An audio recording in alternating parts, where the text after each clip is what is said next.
Shalom bagi saudara-saudara yang dikasihi Tuhan kita Yesus Kristus.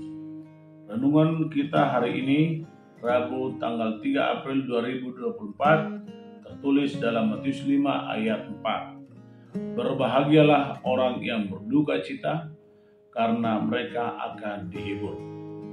Mungkinkah orang berduka cita akan berbahagia? Perkataan berbahagia mempunyai arti diberkati, ditolong, atau diselamatkan oleh Tuhan. Boleh dikatakan bahwa setiap orang tidak luput dari perasaan duka atau sedih yang mendalam. Seseorang itu tidak mempunyai daya untuk menghadapi kenyataan hidupnya, dan akibatnya hati seseorang itu remuk atau hancur. Banyak hal yang menyebabkan seseorang itu bisa jatuh pada perasaan berduka. Misalnya karena anggota keluarga sakit keras,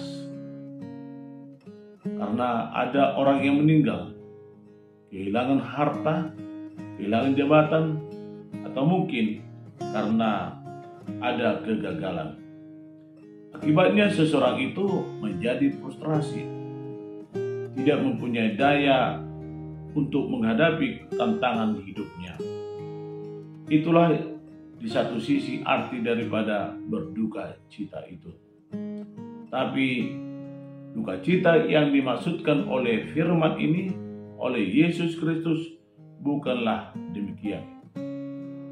Adapun yang dimaksud oleh Tuhan Yesus adalah orang yang berduka cita secara rohani.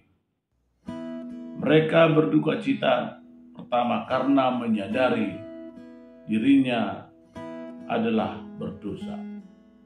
Kedua, berduka cita karena prihatin melihat orang lain yang berdosa. Ketiga, karena melihat orang lain diperlakukan secara tidak adil. Yang keempat, berduka cita karena masih ada orang lain yang belum percaya kepada Kristus. Jadi jelas bahwa berduka cita yang dimaksud adalah secara rohani, bukan secara jasmani. Apakah kita bersedih hati yang mendalam atas dosa-dosa kita? Adakah saudara merasa bersedih hati juga terhadap orang lain yang secara semena-mena melakukan dosa?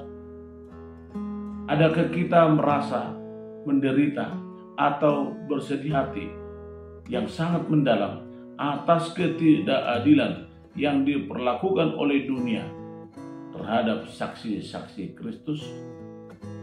Jika saudara pernah mengalami hal di atas, maka kamu adalah termasuk orang yang berduka cita sebagaimana yang dimaksudkan oleh Tuhan Yesus. Berduka cita seperti ini bukanlah keadaan yang harus kita hindari, tetapi marilah kita jalani kenyataan itu bersama-sama dengan Tuhan. Orang yang bergumul dan berhati sedih yang mendalam membutuhkan penghiburan atau pertolongan. Persoalannya, siapakah yang mampu menghibur atau menolong serta menyelamatkan mereka? Tuhan sendirilah menjadi penghibur hidupmu. Melalui campur tangan Tuhan yang dalam pergumulanmu, kamu akan dihibur.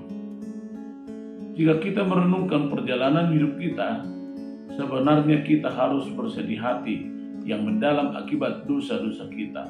Tetapi sekarang kita boleh berbahagia karena Tuhan Yesus memberikan penghiburan atau apel-apel sebagai jaminan bagi kita, yaitu kematian dan kebangkitannya.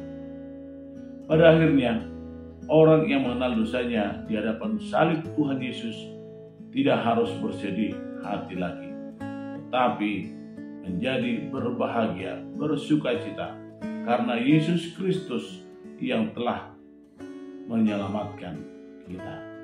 Demikian firman Tuhan. Shalom.